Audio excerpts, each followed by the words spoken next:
New Plymouth on the west coast of New Zealand's North Island was the venue for the second ITU World Cup event of 2016. 70 athletes lined up on the beach for the start of the elite men's race over the sprint distance. The one-lap wetsuit swim over 750 metres would be keenly contested, but it was Frenchman Anthony Pouillard's that got himself out in front in clear water for much of the one-lap race. New Zealand's Tony Dodds, though, was right on his heels. The field soon started to stretch out, but it was Pouillard's who managed to maintain his advantage as they headed for T1. Dodds led a large group of chasers back onto the beach. Dispensing of the wetsuits can always be problematic, as the athletes made sure they didn't incur any penalties in transition.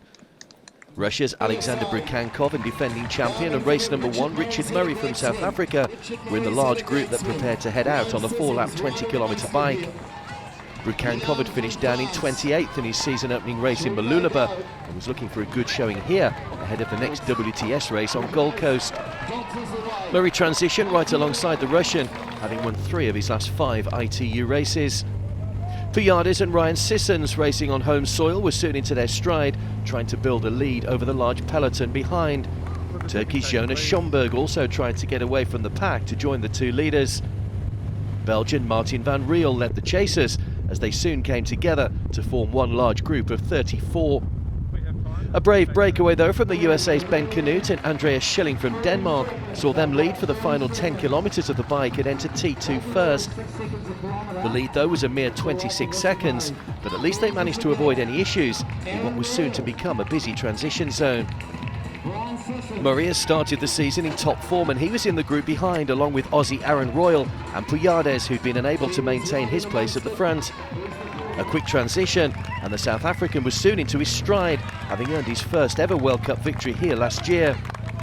It didn't take long for the defending champion to hit the front, just 1 kilometre in fact, as he breezed past Canute and Schilling. As he reached the 180-degree turn on the 3-lap 5-kilometre run, Murray was passing back markers at will.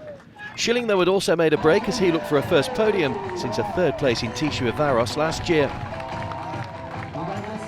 Murray crossed the line in first with a 20-second advantage over Schilling, who came in second, and a late sprint from Azerbaijan's Rostislav Petsov saw him take bronze.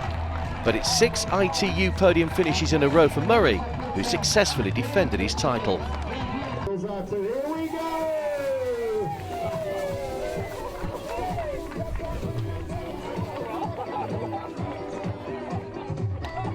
I must admit a better swim than last year. When I came out, I never know where I am, so I always thought I looked around and then I saw the front guys were like 10 guys ahead of me. So yeah, it was a really, really good swim and hard bike course. Tried to get away with two of the other guys of our group, and it didn't happen, but it was all around a great race, and the weather turned out great for today.